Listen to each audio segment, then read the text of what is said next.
Forum, Pietro Bugnon, Esther Coco. Genève, repère de dictateurs, c'est notre grand débat, Esther Coco. Oui, Pietro, Genève doit-elle se préoccuper davantage des autocrates qui séjournent dans le canton? La polémique renaît avec la présence de Paul Biya dans la ville du Bout du Lac. Le président du Cameroun est au pouvoir dans son pays depuis 36 ans, mais il le dirige très souvent depuis l'hôtel intercontinental à Genève. Une pétition en ligne munie déjà de 12 000 signatures exige désormais que le gouvernement genevois déclare le président du Cameroun persona non grata. Alors, est-ce possible et selon quels critères?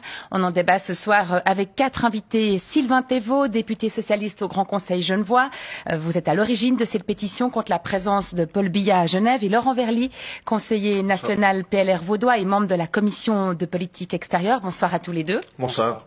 Nous accueillons aussi Manon Chic, directrice d'Amnesty International Suisse, et Philippe Curat, avocat à Genève, spécialiste du droit international. Bonsoir à vous également. Bonsoir. Sylvain Thévaux, alors vous êtes à l'origine de cette pétition pour que le gouvernement genevois demande le départ, exige le départ de Paul Biya. Mais enfin, Genève, c'est une ville internationale, c'est une ville où siègent une douzaine d'organisations. Elle accueille régulièrement des chefs d'État, quel que soit d'ailleurs leur régime politique. Alors pourquoi, cette fois-ci, le Conseil d'État genevois devrait agir différemment? Bien sûr, vous avez raison. Il n'empêche, c'est une pétition, c'est un outil démocratique et il est important d'en parler parce qu'on a des dictateurs qui atterrissent sans arrêt à Genève, parfois pour des négociations, des enjeux internationaux, parfois pour simplement en villégiature, pour dépenser de l'argent à Genève ou parfois avoir d'autres activités. Et là, c'est un véritable débat public. Est-ce que Paul Biya, qui vient plusieurs mois par an à Genève, peut le faire en toute impunité alors qu'il est soupçonné de génocide, alors qu'il y a une guerre civile au Cameroun, qui est un des plus ancien dictateur de la planète, 37 ans qu'il est au pouvoir au Cameroun avec du sang sur les mains, c'est attesté, c'est de nombreux rapports qui le disent, et il me semble que c'est un vrai débat public et que la population doit un peu réfléchir sur ces personnages qui viennent, pas forcément pour faire de la diplomatie, mais simplement pour profiter de Genève, et ça fait mal à l'image de Genève. On est aujourd'hui dans un monde où, vous voyez, il y a des gens qui croient en la démocratie, qui croient en des valeurs fondamentales, et le fait que des dictateurs comme ça viennent en toute impunité créent des tensions qui sont pas bonnes pour la Suisse aujourd'hui. Laurent Verly, un chef d'État au pouvoir depuis 36 ans, mais qui dirige souvent son pays depuis l'hôtel intercontinental à Genève, un peu une sorte de président offshore, en tout cas dénonce certains de ses opposants. La Suisse devrait agir là contre. La Suisse doit agir certainement sur certains éléments. D'ailleurs, elle l'a fait tout récemment suite aux exactions des gardes du corps ou du personnel de sécurité de M. Biya, en particulier dans le triste événement qui a touché l'un de vos confrères, et où les mesures ont été prises très rapidement par le DFAE et très rapidement par la justice genevoise. Donc on voit que quand c'est nécessaire, les mesures sont possibles. Après, la question, pourquoi M. Biya, pourquoi pas d'autres personnes? Là, on tombe sur une question du droit international et du droit d'accueil dans ce cadre-là.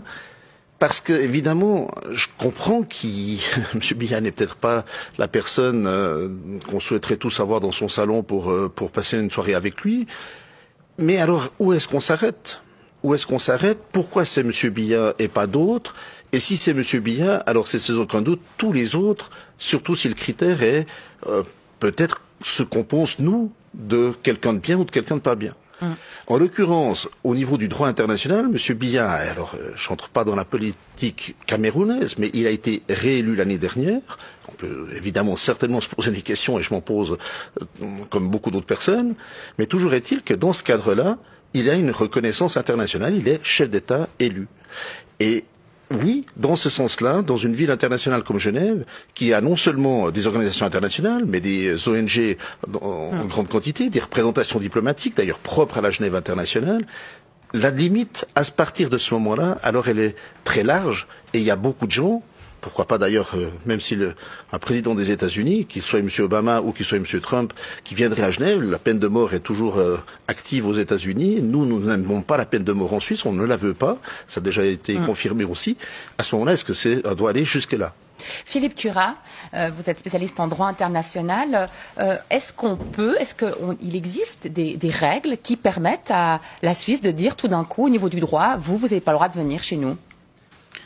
Alors, la Suisse est libre d'accepter sur son territoire un étranger ou de lui refuser son entrée. Et en dehors du droit d'asile, où il y a un vrai droit qui n'est pas particulièrement bien accueilli ces derniers temps, on le sait, mais la Suisse est complètement libre d'accepter ou de ne pas accepter un étranger sur son sol.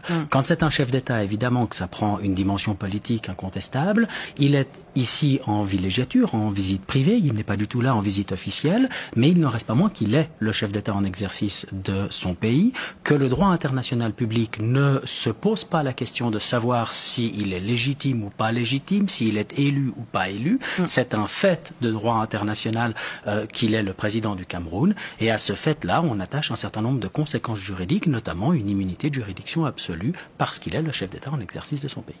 Manon Chic, vous êtes directrice d'Amnesty International, un président qui assiste à son élection depuis Genève, qui se rend dans son pays juste pour la cérémonie d'investiture et dont le principal opposant est en prison. C'est mauvais pour l'image de Genève qu'il soit là en villégiature? Alors c'est certainement pas positif pour l'image de Genève, et je pense qu'on peut avoir de la sympathie pour ce que revendique la pétition. Après, c'est vrai aussi que effectivement, comme on l'a vu, le droit ne permet pas à ce stade-là de lui interdire vraiment l'entrée, ou disons si la Suisse choisissait de le faire, ça serait un vrai bras de fer. Et puis on peut se poser la question, est-ce que à ce moment effectivement l'hôtel intercontinental serait vide, parce que je crois que il n'y a pas que Paul Biya, il y a de nombreuses personnes extrêmement problématiques qui ont été accueillies par le passé. On se souvient par exemple que Mobutu, dictateur à l'époque au Zaïre, avait une maison en Suisse, etc. Donc voilà. Donc je crois qu'en fait, malheureusement, les relations entre la Suisse et les pays africains, et pas uniquement des pays de dictateurs, ces relations font qu'il y a de nombreux chefs d'État qui viennent chez nous, mais aussi des opposants. La Suisse a été en l'occurrence aussi une terre d'asile pour pas mal d'opposants, que ce soit rwandais ou congolais, qui ont justement trouvé refuge et une protection chez nous. Donc je crois qu'en fait là, c'est vrai que évidemment pour l'image de la Suisse, ça n'est pas très positif. Ce qui est à mon avis problématique aussi, c'est la question du maintien de la sécurité, en l'occurrence de Paul Biya, c'est-à-dire que notamment les habitants des alentours de l'hôtel intercontinental à Genève ont quand même subi passablement de désagréments de cette présence. Et puis on peut se poser lié aux manifestations des opposants, aux mesures de sécurité prises, ça vous fait allusion. Exactement. Alors c'est vrai que c'est important de garantir la liberté de manifester et la liberté d'expression des opposants. C'est important de garantir la sécurité d'un chef d'État. Mais si la conséquence c'est qu'effectivement les enfants jouent dans les gaz lacrymogènes s'ils habitent à proximité, c'est vraiment pas du tout idéal. Et donc le Conseil d'État genevois devrait lui demander de partir? Alors en tout cas, je pense que là, dans la situation actuelle, il faut chercher un dialogue avec la délégation camerounaise, parce que maintenir la présence avec une tension pareille et avec des attaques contre des journalistes, ça me paraît vraiment pas du tout idéal en ce moment. Alors écoutez ce qu'en dit Bradley Laurent. Bradley Laurent est journaliste camerounais. Il était interrogé à l'hôtel intercontinental pour le compte de Temps Présent. C'est un reportage qui a eu il y a 2 ans. Les séjours de Paul Biya à l'époque faisaient déjà parler d'eux. Écoutez. Comment pouvez-vous expliquer que en 2017, existe un État où le président vit dans un autre pays, dans un luxueux palace, où il dépense des millions de francs suisses, des millions d'euros par jour, alors que la population vit avec moins d'1 euro par jour dans son pays. Oui, Laurent Verly, c'est là. Comment vous expliquez ça aux Camerounais, finalement, que le président camerounais dépense des millions, alors que sa population, beaucoup de personnes dans son pays vivent avec moins d'1 euro par jour? Comment vous l'expliquez? Comment la Suisse doit l'expliquer aux Camerounais? Je crois que, en tout cas, à titre personnel, pour moi, les choses sont très claires. C'est un scandale. Et évidemment qu'on ne peut pas être d'accord avec cette situation-là. Maintenant, disons-le très clairement, si on expulse M. Biya de Genève, ça m'étonnerait qu'il retourne au Cameroun. Mais est-ce qu'en accueillant ces personnes-là, on ne cautionne pas aussi ce qu'ils font dans leur pays? Non, je crois pas. Je crois qu'encore une fois, on doit rappeler, si on veut que les États puissent continuer une diplomatie et une relation normale, il y a un droit, il s'appelle le droit international.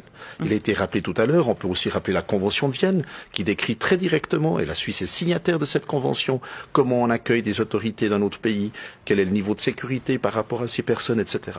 On le vit régulièrement, que ce soit à Genève, à Montreux, à Berne, ou à Zurich, ou dans d'autres villes suisses. Et donc c'est une question de principe ici. On parle évidemment de M. Biya, on parle évidemment du Cameroun. Mais il faut distinguer la personne d'une décision qui, du coup, ne toucherait pas que M. Biya, qui devrait s'appliquer alors à toutes les personnes qu'on pourrait considérer. Alors, qui s'érigerait pour considérer, par exemple, que d'autres chefs d'État ne sont pas forcément tout à fait en phase avec ce qu'on pourrait considérer, nous, comme une démocratie. On doit bien parler de ce droit international, et c'est là-dessus qu'on a une responsabilité. D'autant plus, si vous me permettez, par rapport à des bons offices. Si on veut maintenir le dialogue, c'est certainement pas en expulsant les gens qu'on maintiendra un dialogue. Philippe Curat, spécialiste en droit international. Je crois qu'il est absolument important que la Suisse garde sa neutralité et s'abstienne d'intervenir dans la politique interne du Cameroun, parce que ce n'est pas le rôle de la Suisse que de déterminer qui doit être le président, qui est l'opposant et comment ça se passe dans ce pays-là. On a ici un chef d'État qui est présent. La Suisse doit assurer aussi la liberté d'expression de son camp comme du camp opposé, doit assurer que les manifestants ont le droit de manifester dans les mêmes conditions que n'importe quel autre manifestant. Et effectivement, il y a un équilibre à trouver qui est assez subtil et qui peut être effectivement assez compliqué à mettre en œuvre quand on a effectivement les débordements que l'on a observés avec les gardes du corps ces derniers jours. Sylvain Thévault, finalement, la Suisse peut pas tellement s'ériger non plus en donneur de leçons. Alors elle accepte un chef d'État, puis un autre, puis elle dit votre régime c'est le bon, puis pas celui-là. Comment on fait? Ça s'appelle la diplomatie. On discute et puis on a le département fédéral des affaires étrangères qui signifie à Monsieur Paul Biya qu'il n'est peut-être pas le bienvenu 6 mois par an à Genève, parce que c'est un coût conséquent pour les Genevois. On parle de 30 policiers qui l'accompagnent, le coût des manifestations. Les Genevois payent pour un dictateur qui vient semer le trouble à Genève, qui vient les molosses de Paul Biya viennent et faire marcher l'économie accessoirement viennent aussi frapper un journaliste. Donc est-on prêt, et c'est un vrai débat, au nom des centaines de milliers de francs que M. Paul Biya vient déposer à Genève, d'accepter qu'un journaliste soit rudoyé, qu'on s'assoie sur les droits de l'homme et que la Suisse devienne simplement un supermarché pour dictateurs. Je pense que la question mérite d'être posée, la pétition la relève, et il ne faut pas se cacher derrière le droit, dire on peut rien faire, c'est le droit. Non, c'est politique. Le Conseil d'État peut prendre une position, le Conseil d'État peut recevoir les opposants, le Conseil d'État peut dialoguer. Manon Chic a raison, la population a été gazée, il y a des personnes, des enfants. Des gaz lacrymogènes, Oui, ça s'appelle des gaz. Donc des filles de 8 ans qui étaient en pleurs parce que tout d'un coup, le quartier des Nations était était devenu une zone de combat. Et ça, je pense qu'il y a une grosse responsabilité du Conseil d'État d'assurer la sécurité des Genevois, quoi qu'il en soit. Et M. Paul Biya est un facteur de trouble. Laurent Verlier, est-ce qu'il n'y a pas quand même une limite à poser du style, plutôt que vous veniez passer la moitié de l'année en Suisse, vous venez quand il y a des rendez-vous diplomatiques, quand il y a des organisations internationales qui siègent, mais vous ne visez pas comme ça là à mi-temps en Suisse. Est-ce que c'est pas une limite qui peut être posée? Encore une fois, elle n'est pas prévue dans le droit international, mais je comprends qu'on dise que le droit international n'est pas important, en tout cas dans cette situation. C'est pas ce que je dis. Je dis qu'on peut discuter. Mais évidemment. Dans le cadre du droit. Mais une chose est sûre, c'est que le droit, en particulier suisse, a été totalement appliqué, notamment dans le cadre du problème de votre confrère qui a été molesté. Et voire, je dirais même le mot attaqué. Parce que la rapidité de la réaction a été immédiate. Le jour d'après, l'ambassadeur du Cameroun en Suisse était convoqué par le DFAE, ce qui, peut-être pour monsieur et madame tout le monde, ne veut pas dire grand-chose, mais c'est une escalade dans les relations internationales d'entre deux pays. Quand on convoque l'ambassadeur, c'est pas juste pour prendre le thé avec lui. Et donc, il a reçu un message très clair du DFAE, extrêmement clair, qui a été communiqué publiquement. Ensuite, la justice genevoise a fait rapidement tout son travail jusqu'à condamner les personnes considérées. Je trouve qu'ici, il y a eu une réaction tout à fait justifiée de la part des autorités genevoises et des autorités suisses qui rappellent très directement à M. Biya qu'il ne peut pas faire n'importe quoi en Suisse et que les lignes rouges sont à respecter dans ce cadre-là. Manon Chic. Oui, je crois qu'en fait, comme je le disais tout à l'heure, il faut distinguer effectivement l'aspect purement émotionnel et l'aspect juridique. C'est vrai que, en fait, au niveau juridique, il y a un certain nombre de personnes, par exemple, qui ne seraient pas les bienvenues en Suisse parce qu'il y a, par exemple, un mandat d'arrêt contre ces gens. C'était le cas d'un chef d'État, c'était notamment le chef d'État au Soudan, jusqu'à ce que les manifestations de rue le renverse récemment, mais en l'occurrence Omar El-Béchir était sous mandat d'arrêt, il se promenait partout en Afrique, mais il n'était pas revenu en Suisse ni dans d'autres pays de l'Union européenne parce qu'il savait que s'il mettait un pied ici, il risquait d'être arrêté. Et donc dans ces cas-là, je crois que ce serait vraiment un très mauvais signal si la Suisse tout d'un coup acceptait des personnes qui sont sous sanction ou qui sont sous mandat d'arrêt, et en général elle ne le fait pas. Et là c'est pas le cas en l'occurrence. Oui, j'aimerais quand même citer que il y a 1 an et demi, il y a eu toute une délégation qui est venue, alors cette fois-ci pas en villégiature, mais vraiment pour une visite d'État, enfin une visite en l'occurrence diplomatique et une visite qu'on appelle de travail, à l'invitation de la Suisse. C'était tous les chefs de l'armée birmane, et c'était au moment le plus fort de la répression de l'armée birmane contre les Rohingyas qui a conduit à une vague de réfugiés sans précédent, et donc 600 000 personnes qui ont quitté la Birmanie pour se réfugier au Bangladesh. Et là, la Suisse accueille des personnes qui étaient sous sanctions européennes, c'est-à-dire qui n'avaient pas droit à des visas, dont les comptes étaient bloqués. Et la Suisse les accueille pendant une semaine et leur déroule un tapis rouge sous prétexte de mieux comprendre le fédéralisme suisse. Et par exemple, là, je trouve qu'il y a un vrai problème et que la Suisse n'aurait pas dû, dans un cas comme ça, simplement maintenir cette visite, même si elle était prévue de longue date, parce que ce qui est très clair, c'est qu'un jour, ces personnes seront traduites en justice pour les crimes qu'elles ont commandités. 18h47, dans ce forum, on va avancer un petit peu, puisque, on le sait, c'est la présence de ces nombreux chefs d'État à Genève, que ce soit pour des rendez-vous diplomatiques ou en villégiature, ça permet quand même à la Suisse d'entrer en contact avec eux, ça permet à la Suisse de proposer ses bons offices. La Suisse d'ailleurs œuvre comme facilitatrice dans le conflit interne au Cameroun. Finalement, Sylvain Thévault, si on devient chef d'État, vous n'avez pas le droit de prendre une chambre à l'Intercontinental, ça va être un peu difficile de placer les bons offices après, non? Vous avez raison, mais l'idée n'est pas d'expulser Paul Biya ou de refuser tout accès à toute personne. La pétition, c'est déclarer Paul Biya persona non grata, donc par de la diplomatie, lui faire comprendre qu'il n'est pas forcément le bienvenu. Je suis d'accord avec Monsieur Verly, il faut discuter, mettre des critères. Donc là, l'argument de dire on accueillera, on ne saura pas qui accueillir, et puis c'est la fin du monde, puis il n'y aura plus de Genève internationale, ça c'est un petit peu pousser le bouchon un petit peu loin. Maintenant que ça vienne du PLR, ça m'étonne pas, ils ont défendu le secret bancaire jusqu'à la corde, c'est un autre sujet, vous me direz. Mais on peut faire un petit parallèle si vous me le permettez. On a défendu un système qui fonctionnait pas, avec des mallettes d'argent qui arrivaient en Suisse, puis à un moment on s'est dit oups, ça marche plus, et puis on a perdu des milliards. Aujourd'hui les banquiers disent c'est bien qu'on ait rénové le système, peut-être qu'il faut penser le temps d'après, peut-être le temps des dictateurs et des autocrates est terminé, peut-être la Genève internationale doit se réinventer avec d'autres systèmes dans le multilatéralisme, et peut-être les dictateurs, on peut leur faire comprendre qu'on n'est plus en 1960 avec Monsieur Mobutu qui venait à déposer ses millions. Laurent Verly, peut-être les bons offices, ça permet pas tout, néanmoins, et c'est peut-être qu'on est trop, peut-être que le DFAE se montre parfois un peu frileux parce que justement, il a en tête cette idée de se placer en tant que médiateur. Mais encore une fois, on reviendra sur le secret bancaire et ma position sur le secret bancaire, puisque visiblement il y avait une petite. Vous en discuterez à la sortie de cette émission, parce que c'est pas le sujet, effectivement. Voilà. Toujours est-il que, évidemment, une fois encore, si on veut garder un contact, on doit le garder diplomatiquement. Vous le dites vous-même, gardez le contact diplomatiquement. Par définition, je suis pas sûr que déclarer quelqu'un persona non grata facilite de garder le contact. Et encore une fois, M. Biya, dont on peut penser certainement tous la même chose autour de cette table, il est le président élu de son pays et reconnu par la communauté internationale. Et le fait qu'il soit là, ça aide la Suisse à se positionner comme médiatrice? Ça aide sans aucun doute. Vous parliez de gens qu'on reçoit dans d'autres cadres. Moi, j'ai souvenir au Parlement suisse que nous avons reçu justement dans ce cadre une délégation importante d'élus anglophones du Cameroun pour parler du problème de la minorité anglophone du Cameroun. On a passé une journée de séance avec eux il y a quelques mois en arrière. Et ça, c'est le principe même où on peut justement jouer ce rôle absolument essentiel, qu'on voit d'ailleurs actuellement repartir malheureusement entre les États-Unis et l'Iran, dont on sait que là aussi, si on n'avait pas dû accueillir durant la législature précédente américaine la délégation de John Kerry au nom du président Obama et celle du ministre des Affaires étrangères d'Iran, il n'y aurait peut-être pas eu d'accord États-Unis-Iran sur le nucléaire, vu le rôle que la Suisse a joué dans ce cadre-là. Manon Chic, finalement, c'est une opportunité pour le département fédéral des Affaires étrangères, la présence de ces chefs d'État, certes parfois autocrates, certains en villégiature, pour faire passer les messages de la Suisse, les droits de l'homme. Alors, si seulement. Si seulement c'était le cas. Non, c'est le cas effectivement dans un certain nombre de situations, mais malheureusement, moi, ce que je constate, c'est que depuis quelques mois, la Suisse est beaucoup moins vocale. C'est-à-dire qu'il y a eu toute une période où la Suisse, effectivement, signait notamment des résolutions quand elle faisait partie du Conseil des droits de l'homme, par exemple, condamnait des violations des droits humains. Je crois qu'il ne faut pas rester neutre et ne rien dire par rapport à ce qui se passe au Cameroun et dans aucun autre pays. Il faut au contraire effectivement dénoncer, il faut demander des enquêtes, il faut signer des déclarations, il faut condamner quand il y a des journalistes qui se font assassiner dans des ambassades, etc.